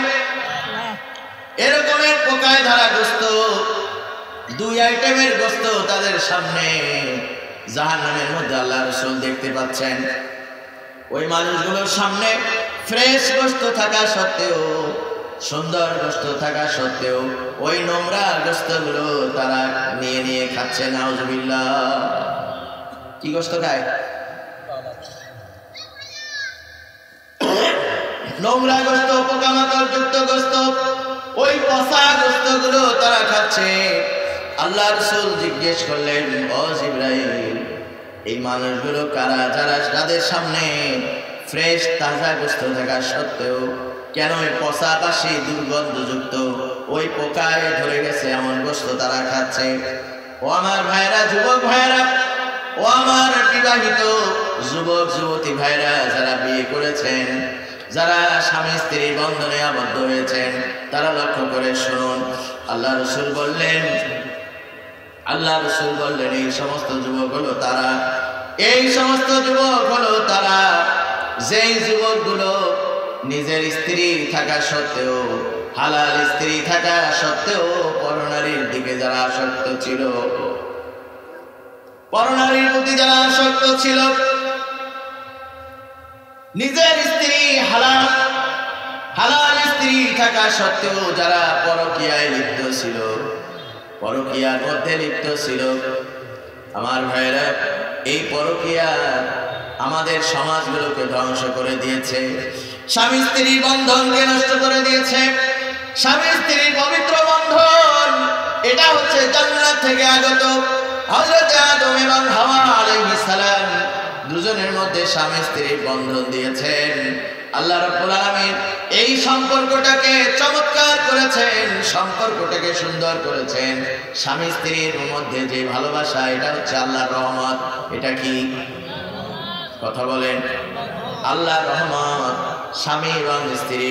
আল্লাহ তাআলা বলেছেন, ওয়াশিরুহুন্না বিল মারুফ, ভালোভাবে তোমরা জীবন যাপন করো, ঝগড়া করো না, ফাসাদ করো না, মিলে মিশে থাকো, মোহর দিয়ে দাও। স্ত্রী, তুমি তোমার স্বামীর হক আদায় করো। আর স্বামীকে আল্লাহ তাআলা বলেছেন, ও স্বামী, তুমি তোমার স্ত্রীর প্রতি ভালো আচরণ করো। স্ত্রীকে চাকরের মতো মেরো না, গায়ে হাত তোলো না। অনেক স্বামী আছে যারা স্ত্রীকে বেদম ভাবে মারে, আছে না নাই? এলাকায় অবশ্য নাই, যশোরে তো নাই, আছে। স্ত্রীকে মেরো না, তবে হ্যাঁ, স্ত্রীকে শাসন করতে পারো, তাকে ভালো বানানোর জন্য চেষ্টা করো। নামাজ যদি না পড়ে, বেপর্দায় যদি থাকে, পর্দা করা তো নফল। কি বলেন মুরব্বীরা? কথা কন না কেন? পর্দা কি নফল না ফরজ? পর্দা করা কি? আপনার এই মেয়েটা এই বছর 7-এ উঠে গেছে, 6-এ উঠে গেছে, এই মেয়েটার প্রতি পর্দার বিধান। এই মেয়েটাকে বাইরে দেখানো বেপর্দায়, রিক্সা দিয়ে বের করা, রিক্সার মধ্যে আমার এলাকায় আমি এরকমের দেখেছি, একটা রিক্সার মধ্যে দুইটা মেয়ে লোক, একটা মেয়ে লোকের বয়স হলো 60, আর একজনের বয়স হলো 19। 60 বছরের যে মহিলা, ওই মহিলাটা খুব সুন্দর করে পর্দা করে রাস্তায় বের হয়। আর যে মেয়েটার বয়স 19 বছর, ওই মেয়েটার কোনো হিজাব নাই, ওড়না নাই, মোটামুটি কোন রকমের কাপড় চোপড় পরে বের হয়েছে। আমার ভাইরা বলেন তো দেখি, পর্দা দরকার ছিল কার? 60 বছরের মহিলার না 19 বছরের মেয়েটা? আপনি যদি পর্দায় আপনার সন্তানকে অভ্যস্ত করতে না পারেন, কাল কিয়ামতের ময়দানে এই মেয়ে যদি জাহান্নামী হয়ে যায়, এই মেয়ে যদি জাহান্নামী হয়ে যায়, 4 শ্রেণীর পুরুষকে সে দায়ী করবে। একটা মেয়ে যদি জাহান্নামী হয়, তাহলে 4 জন জাহান্নামে সে নিয়ে যাবে। কয়জন পুরুষ? 4 জন পুরুষ। কয়জন জোরে বলেন? 4 জন পুরুষ জাহান্নামে নিয়ে যাবে। একটা মহিলা যদি জাহান্নামী হয়, 4 জন পুরুষকে সে একা জাহান্নামে নিয়ে যাবে। 1 নম্বরে হলো বাবা, 1 নম্বরে কে? 2 নম্বরে স্বামী, 3 নম্বরে ভাই, বড় ভাই, 4 নম্বরে হলো সন্তান। এই 4 জনকে সে দায়ী করবে, 4 জনকে সে দায়ী করবে। ও যশোরের ভাইরা, ও মুসলমান ভাইরা, লক্ষ্য করুন, আপনার সন্তানটা বড় হয়েছে, 6 পড়ে, 7 পড়ে, আপনি তাকে একটা হিসাব কিনে দেন, পর্দা কিনে দেন। যদি না কিনে দেন, আল্লাহ রাব্বুল আলামিনের কাছে আপনি আসামি হবে। খবরদার আসামি হয়েন না, আসামি হওয়া যাবে না। ঘরের মধ্যে পর্দা তৈরি করুন, যে কেউ ঘরের মধ্যে ঢুকতে পারবে না। আপনার স্ত্রীর সাথে দেবর দেখা করতে পারবে না। আপনার মেয়ের সাথে চাচাতো ভাই, মামাতো ভাই, খালাতো ভাই, এদের সাথে দেখা করা জায়েজ নাই। এরা যখন বড় হবে, তখন তাদেরকে পর্দা করা শেখান। পর্দা করতে হবে, এটা মা তোমার জন্য ফরজ। নামাজ পড়া যেমন ফরজ, রোজা রাখা যেমন ফরজ, তোমার জন্য পর্দা করা তেমন ফরজ। ঠিক কিনা? এই কাজটা আমরা করব। আমার ভাইরা, আমার আলোচনা প্রায় শেষের দিকে চলে এসেছি। শেষ কথা আমি আপনাদের সামনে যেটা বলতে চাই, আল্লাহ তাআলার বিধান মানার পাশাপাশি আমরা আরেকটি জরুরি বিধান মানব, সেটা হচ্ছে ওয়াবিল ওয়ালিদাইনি ইহসানা। মা বাবার প্রতি ইহসান করা, মা বাবার প্রতি ইহসান করা, তাদের প্রতি দয়া করা, তাদের প্রতি সম্মান করা। এই পৃথিবীতে সবথেকে বেশি সম্মান পাওয়ার যোগ্য 2 জন ব্যক্তি, তারা কারা? মা এবং বাবা। মা এবং বাবা সব থেকে সম্মান পাওয়ার যোগ্য। হুমা জান্নাতুকা ওয়া নারুকা। আল্লাহ রাসূল বলেছেন, মা হলো তোমার জান্নাত। মা কি? জান্নাত। মা বাবা তোমার জান্নাত, আর মা বাবা তোমার জাহান্নাম। খবরদার ভাইরা আমার, যারা ওয়াজ শুনেছেন, আলোচনা শুনতেছেন, ও যুবক ভাইরা, মায়ের প্রতি ডিভোটেড হও, মায়ের প্রতি নমনীয় হও, মায়ের প্রতি ভালোবাসা বাড়ায় দাও, মায়ের জন্য পাগল হয়ে যাও। মা পাগল ছেলে হয়ে যাও। কি পাগল ছেলে? কি পাগল ছেলে? মা পাগল ছেলে হয়ে যাও, বাবা পাগল হয়ে যাও। আল্লাহ রাব্বুল আলামিন তোমাকে ভালোবাসবেন। রিজার রাব্বি ফি রিজাল ওয়ালিদাইন ওয়া সাখাতুর রাব্বি ফি সাখাতিল ওয়ালিদাইন।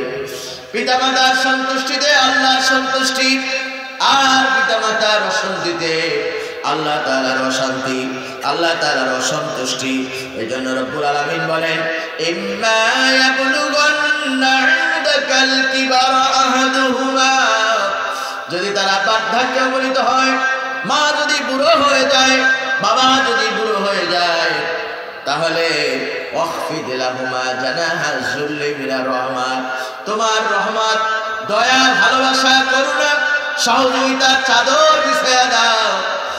বিদেশ থেকে যখন কোনো ভিআইপি মেহমান আসে, দামি কোনো মেহমান আসে, তখন তাদেরকে লাল গালিচা বিছায় দেওয়া হয়, সম্মানের জন্য লাল গালিচা বিছায় দেওয়া হয়। ঠিক তেমনি আল্লাহ তাআলা বলেছেন প্রত্যেক সন্তানের জন্য তোমার জন্য তোমার কাছে যত ভালোবাসা আছে, মায়া আছে, সম্মান আছে, শ্রদ্ধা আছে, সব কিছু দিয়া মা বাবার পায়ের নিচে বিছায়া দাও। আল্লাহু আকবার। মা বাবাকে সম্মান করো।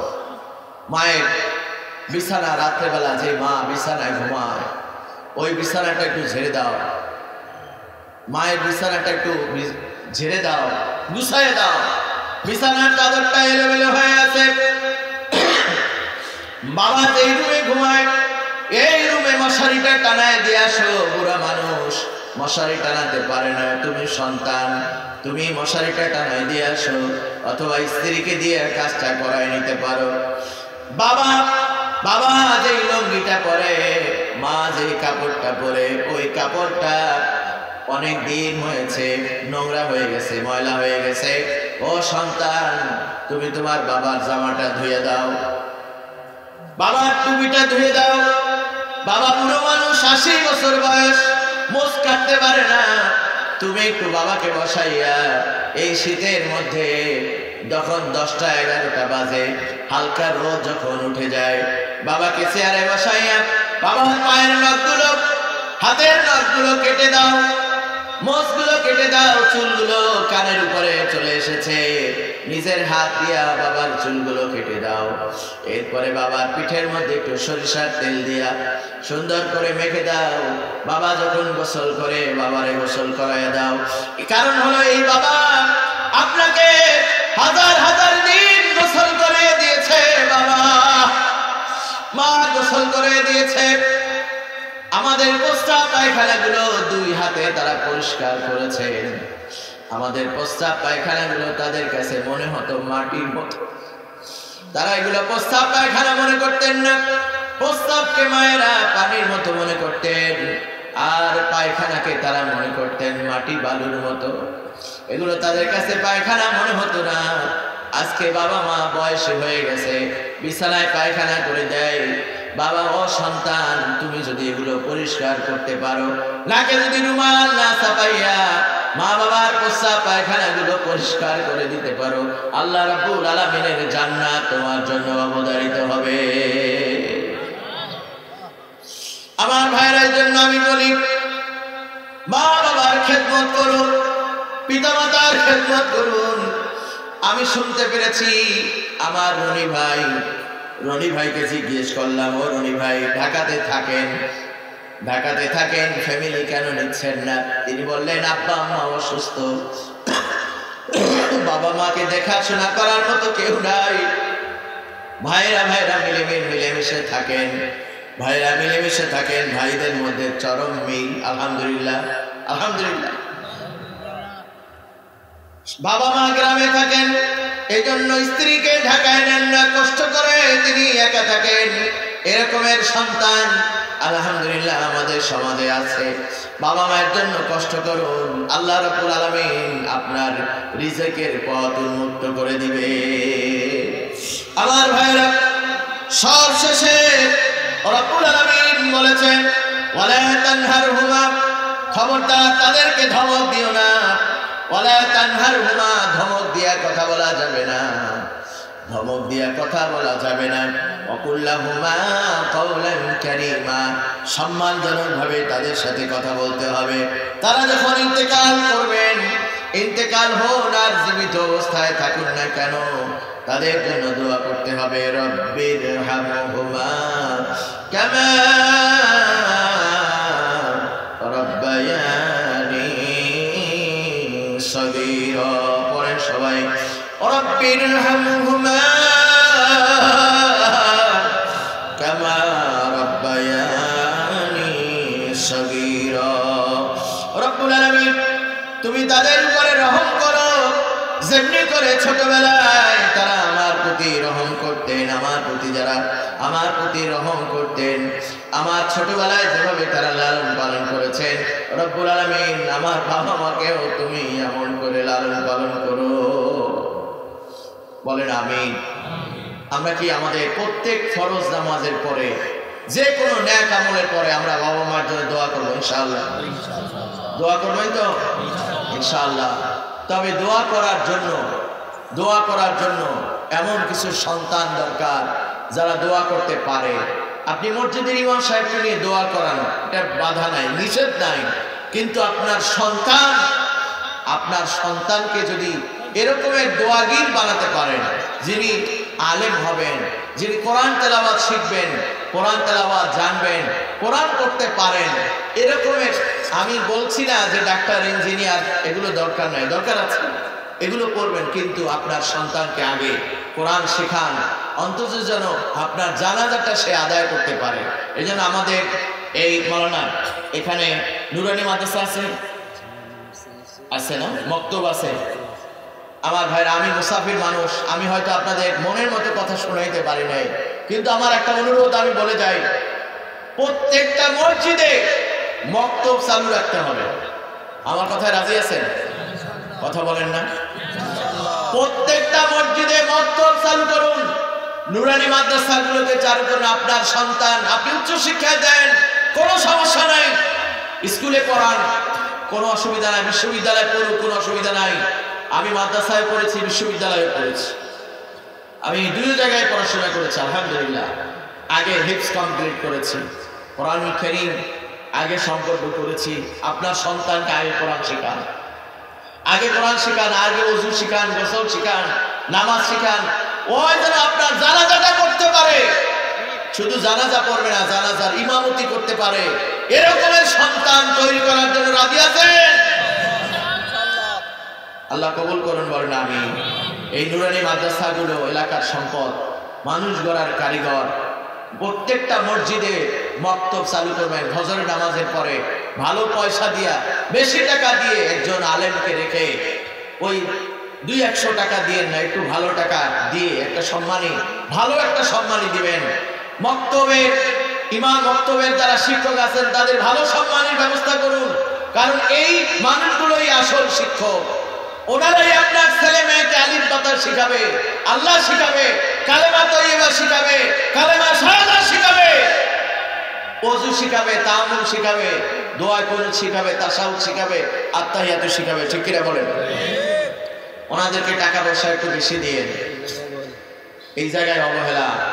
আর আপনাদের মসজিদগুলোতে, আপনাদের মসজিদ যারা ইমাম, যারা খতিব, যারা মুয়াজ্জিন, তাদের একটু যত্ন নিয়েন, তাদের খোঁজ খবর রাখবেন, তাদেরকে ভালো সম্মানই দিবেন। কত লক্ষ লক্ষ টাকা দিয়া আজে বাজে পেশার লোকদেরকে লক্ষ লক্ষ টাকা ব্যয় করা হয়, আর আমার দেশের মসজিদ মাদ্রাসাগুলো, আহারে, তাদের টাকা পয়সা দিলে সব অভাব অভিযোগ তখন দেখা যায়। ঠিক কিনা? অবশ্য আপনারা এখন মনে একটু মনে মনে রাগ করতেছেন যে হুজুর আপনারা দাওয়াত দিছি কি এগুলো শোনানোর জন্য? আসল জায়গায় গোড়ায় গোড়ায় পানি ঢালে, গাছের আগায় পানি দিয়ে কোনো লাভ না। ছোট্ট একটা গল্প বলি, গল্পটা হঠাৎ করে মনে পড়ছে। এক বিদেশি ভদ্রলোক গ্রামে আসছে। কোথায়? গ্রামে।